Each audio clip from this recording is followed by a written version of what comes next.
It was a quiet autumn morning in the coastal town of Mariners Point, Maine, the kind of place where fog drifts lazily across the harbor and the cries of gulls echo over still waters. The locals were used to the rhythm of small-town life, fishermen heading out before dawn, shopkeepers sweeping their front steps, and neighbors waving as they passed on narrow, winding streets. It was peaceful, predictable, safe, but peace, as the people of Mariners Point would soon learn, is fragile. On October 12, 1979, that fragile calm was shattered when Lucie Berlin, a 23-year-old woman known for her warm smile and love of the ocean, vanished without a trace. She was last seen leaving her job at a local diner just before dusk, walking toward the shoreline, the same route she took every evening. But that night, Lucie never came home. Her disappearance would soon become one of the most haunting unsolved mysteries in the region's history, a case that still sends chills down the spine of anyone who remembers it. The story of Lucie Berlin is more than a missing persons report. It's a reflection of a time when communities trusted easily, when doors were left unlocked, and when the darkness of human cruelty seemed like something that only happened somewhere else. As days turned into weeks, and weeks into years, her name became a whisper in the town's history, a mystery that refused to fade. The few who were close to her still speak her name with a kind of haunted reverence, recalling the laughter, the kindness, and the gentle presence that seemed to light up every room she entered. But beneath those memories lies a chilling question, one that has lingered for over 4 decades. What really happened to Lucie Berlin? Was she taken by someone she trusted? Did she meet a stranger that night by the water? Or did the ocean she loved so deeply become her final resting place? Whatever the truth may be, it has remained lost to time, buried beneath silence, secrets, and the unforgiving tides of Mariners Point. To understand the tragedy, we must first understand who Lucie Berlin was, and what made her disappearance so deeply personal. Lucie grew up in Mariners Point, the youngest of 3 sisters. Her father, a retired lighthouse keeper, often said she had the sea in her eyes. He wasn't wrong. From a young age, Lucie was drawn to the water. She would spend hours along the rocky shoreline, collecting shells and sketching the waves as they crashed against the pier. Friends remember her as kind, reserved, and endlessly curious, the sort of person who listened more than she spoke. But when she did, every word felt genuine. By 1979, Lucie had built a quiet life for herself. She worked at the Seaside Diner, a cozy little spot overlooking the harbor. She lived in a small cottage left to her by her grandmother, with peeling white paint and a porch that looked out toward the sea. Her days followed a gentle rhythm: work, sketching, and evening walks by the shore. But those who knew her best say she had bigger dreams of studying marine art, traveling to Europe, and opening a small gallery one day. There was a simplicity in Lucie's life, but also a quiet strength. She had endured heartbreak, fiancé who left town suddenly, a mother lost to illness, yet she carried those wounds gracefully, never allowing them to define her. Her friends described her as someone who believed in signs, in the poetry of the world around her. Lucie saw beauty where most people saw nothing, one friend recalled. Even the fog seemed to follow her like an old friend. And that's what makes her story so haunting. Because Lucie wasn't reckless. She wasn't careless. She was loved, grounded, and deeply connected to the place she called home. So when she vanished that October evening, the town didn't just lose a neighbor.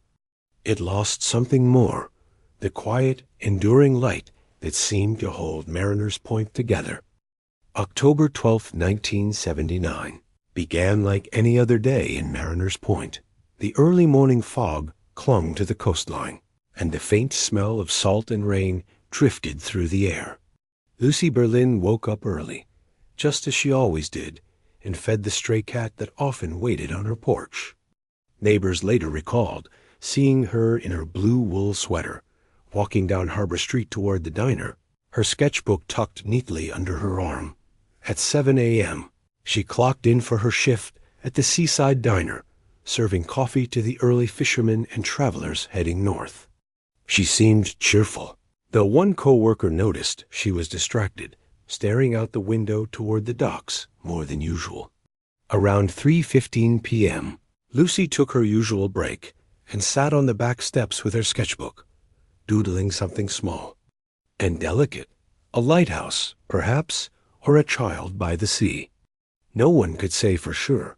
By 5:45 p.m., she finished her shift and left through the back door, calling out, "See you tomorrow," to the cook. It was the last time anyone at the diner would ever see her alive. A witness, a fisherman named Dale Rowe, claimed he saw Lucie walking down the coastal path shortly before sunset, her silhouette faint against the fading light. He remembered it clearly because she waved as she passed. But half an hour later, when the fog rolled back in, she was gone. When Lucie failed to return home that night, her landlord assumed she'd stayed with friends. But by morning, when? Her bed was untouched, and her front door was still locked from the outside. Concern began to spread. The police were called just after 9 o'clock a.m. the next day. They found Lucie's coat draped neatly over a bench near the pier, but no sign of her purse, keys, or sketchbook. The ocean was calm that night. No storms, no tides strong enough to pull anyone under. So what really happened? In those quiet, fog-drenched moments between daylight and darkness? No one knows for sure. But for the people of Mariners Point, that evening changed everything. 2 days after Lucie Berlin was reported missing, the quiet calm of Mariners Point gave way to unease. Search teams, local volunteers, police officers, and even fishermen who knew the coastline like the backs of their hands fanned out along the shore. They combed the dunes, the wooded trails, and the rocky cliffs that framed the town. But for nearly 48 hours, they found nothing. Then, on the morning of October 15th, a fisherman named Earl Donovan made a dark discovery. While checking his nets near Hollow Creek, about 3 miles from town, he noticed something tangled among the seaweed and driftwood along the shoreline. A sketchbook, water-damaged and torn at the edges. Inside, several pages were smeared beyond recognition, but one drawing remained visible, the faint outline of a broken lighthouse, its beam fading into darkness. On the back cover, written in Lucie's handwriting, were 2 words, "Still here." Investigators confirmed the sketchbook belonged to Lucie, for her family. It was both a sign of hope and dread, proof that she'd been near the water, but also a reminder that she hadn't come back. Over the next few days, the search intensified. Helicopters circled above, divers combed the shallow inlets, and dogs traced faint scents that vanished near the cliffs. Then, near a cluster of seagrass, officers found something else, Lucie's scarf, knotted tightly and soaked with seawater. It was the same scarf she had worn the night she disappeared. Despite these findings, no body was ever recovered. The tide had been gentle that week, the currents too mild to carry someone far. And yet, Lucie Berlin was simply gone. The town fell silent. People stopped walking near the pier after sunset. Parents kept their children indoors. And for the first time in memory, doors that had always remained unlocked began to close at night, even without a body. The sense of loss was overwhelming, not just for her family, but for everyone who had known her. The sea that Lucie loved so deeply now held the town in quiet fear. And beneath that silence, one question persisted. What or who had taken her away? When the search turned into an investigation, Detective Samuel Kearney of the Mariners Point Police Department was assigned to lead the case. Kearney was methodical, known for his calm demeanor and his patience. A man who believed every detail mattered, no matter how small. The first 72 hours were critical. Officers retraced Lucie's final movements, beginning at the seaside diner where she was last seen. They interviewed every employee and customer present that day. Most described her as cheerful, quiet, polite, but one coworker, a waitress named Janet Cross, recalled something unusual. According to her, Lucie received a phone call around 4:30 p.m. She stepped outside to answer it, stayed out for several minutes, and returned visibly shaken. When asked who had called, Lucie simply said, "Just someone from my past." That call became the first major lead. Phone records were scarce in 1979, but investigators managed to trace it to a payphone near Hollow Creek, the same area where her sketchbook was found days later. Forensics teams examined the items recovered from the shore: the sketchbook, the scarf, and a single earring discovered nearby. The objects were carefully preserved, but the saltwater damage made fingerprint retrieval impossible. Still, small fibers found on the scarf were consistent with a wool jacket that did not belong to Lucie.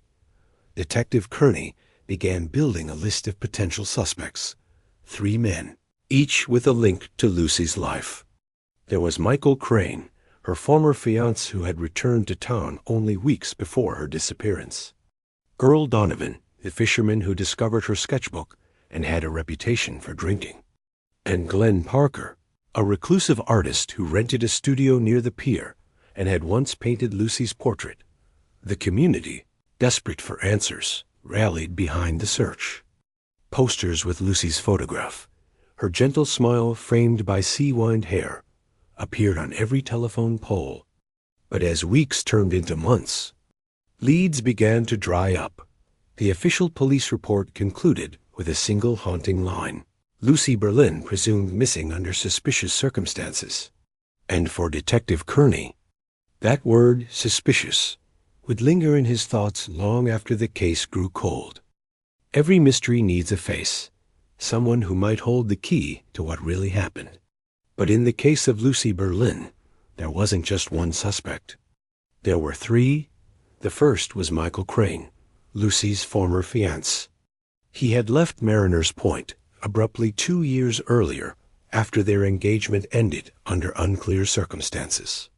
Locals said he had a temper, though nothing violent was ever reported. When questioned, Crane claimed he hadn't seen or spoken to Lucie since their breakup. Yet investigators later discovered he'd checked into a motel on the edge of town the very week she vanished. His explanation? He was there, on business, though no record of his employer placing him there ever surfaced. The second name on Detective Kearney's list was Earl Donovan, the fisherman who found Lucie's sketchbook. Earl was cooperative, maybe too cooperative. He volunteered to join search parties and spoke frequently to the press, often repeating details that hadn't been publicly released. Some in town began to whisper that he seemed to know too much. When investigators examined his boat, they found traces of wool fibers similar to those found on Lucie's scarf. Earl dismissed it as coincidence. "Half the town wears wool this time of year," he said, and without stronger evidence, police couldn't hold him. Then there was Glenn Parker, the local artist. Reclusive and eccentric, Glenn lived alone near the cliffs in a converted boathouse. He admitted to knowing Lucie, even painting her portrait months before she vanished. When officers searched his studio, they found the painting unfinished, and beside it, a smaller canvas depicting the same woman, but with her face obscured and the ocean swallowing her figure.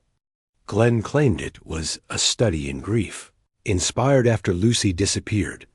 The 3 men each had motives: jealousy, obsession, or guilt, but none had proof of innocence or guilt strong enough to close the case.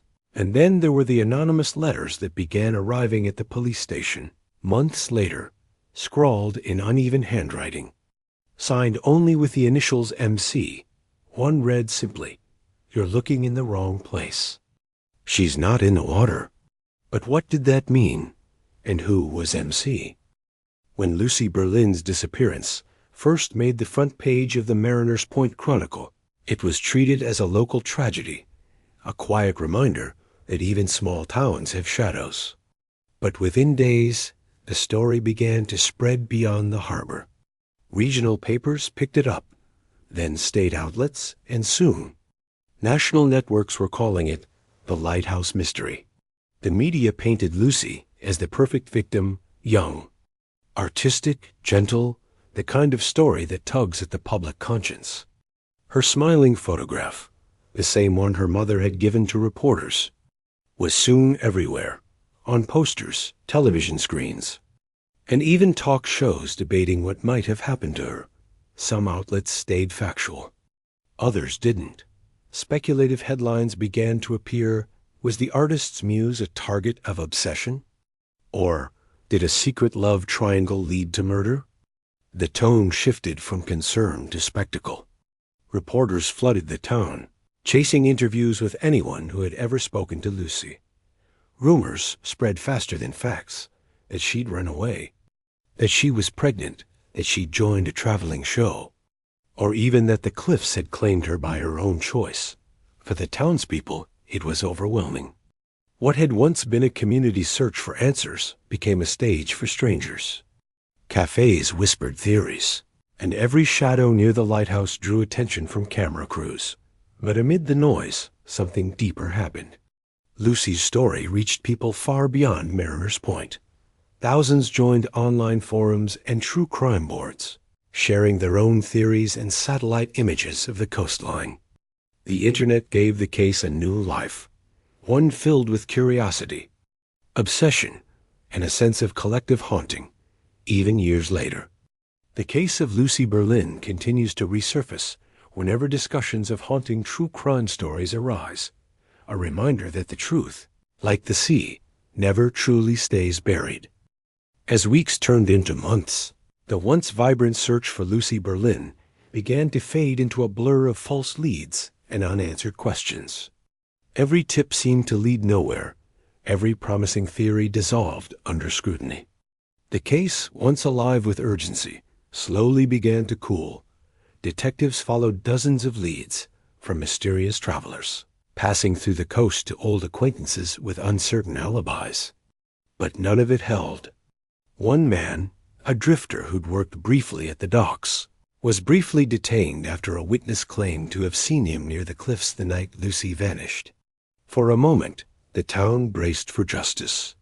Yet after hours of questioning, and no physical evidence linking him to Lucie, he was released. Another suspect, a local art dealer who had purchased several of Lucie's paintings, faced public suspicion after inconsistent statements. But again, no charges were ever filed. Without a body, without clear proof of foul play, the investigation hit a wall. There was no trial, no courtroom story to bring closure or clarity. Only a case file that grew thinner with every passing year. The authorities eventually classified Lucie's disappearance as an unsolved missing person case. Her family refused to call it over.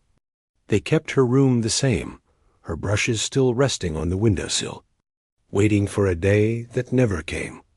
And so, Lucie's story joined the long list of cold case mysteries that lingered just out of reach, the kind that keep investigators awake long after the paperwork is filed. Away, sometimes, silence is more haunting than any verdict.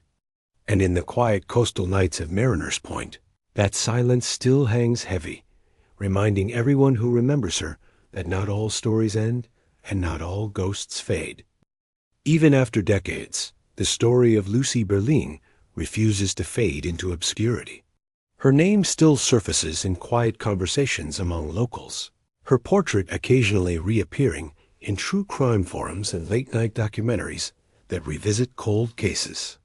For those who knew her, and even for those who didn't, her disappearance has become something larger than a mystery. It's a wound that never quite healed. Each year, on the anniversary of her disappearance, someone still leaves flowers. At the cliffs near Mariner's Point, always white lily, tied with a faded blue ribbon. No one claims responsibility, but everyone seems to know what they mean. It's a silent reminder that Lucie's story is still unsolved, and her presence still lingers like the sea mist over the rocks. Over the years, Several theories have emerged. Some believe Lucie met with foul play, possibly by someone close to her. Others argue that she may have taken her own life, weighed down by personal struggles no one fully saw. Then there are the stranger possibilities, whispers of art, theft, secret affairs, even coastal smugglers who may have wanted something she stumbled upon. But every theory leads only to haunting questions. If she was taken, why was nothing ever found? If she left willingly, where did she go? And why did she never return? Investigators who revisit the case describe it as a tapestry with missing threads. One detective, long retired, once said, "Lucie Berlin disappeared like a shadow, and the light never found her again." Perhaps that's what makes her story endure, the not knowing, the silence between the facts, the way the tide keeps erasing what little evidence time left behind. And maybe, just maybe, some mysteries were never meant to be solved. And so, even after all these years, the story of Lucie Berlin remains one of the most haunting true crime stories ever whispered along the foggy coast of Maine. Hers was not just a disappearance. It was the quiet unraveling of a life full of promise, art, and innocence. Somewhere between those final hours and the endless sea, the truth slipped away, leaving only fragments for us to piece together. But perhaps that's why Lucie's story endures. Because behind every cold case, every unsolved mystery, lies a person, someone whose laughter once filled a room, whose dreams once felt real. Remembering them keeps their story alive, and sometimes that's the closest thing to justice time can give. If Lucie's story touched you, or if you believe that every forgotten victim deserves to be remembered, consider subscribing to the channel. Share her story. Keep her name alive, because in the world of unsolved mysteries, remembrance is the only light that cuts through the dark.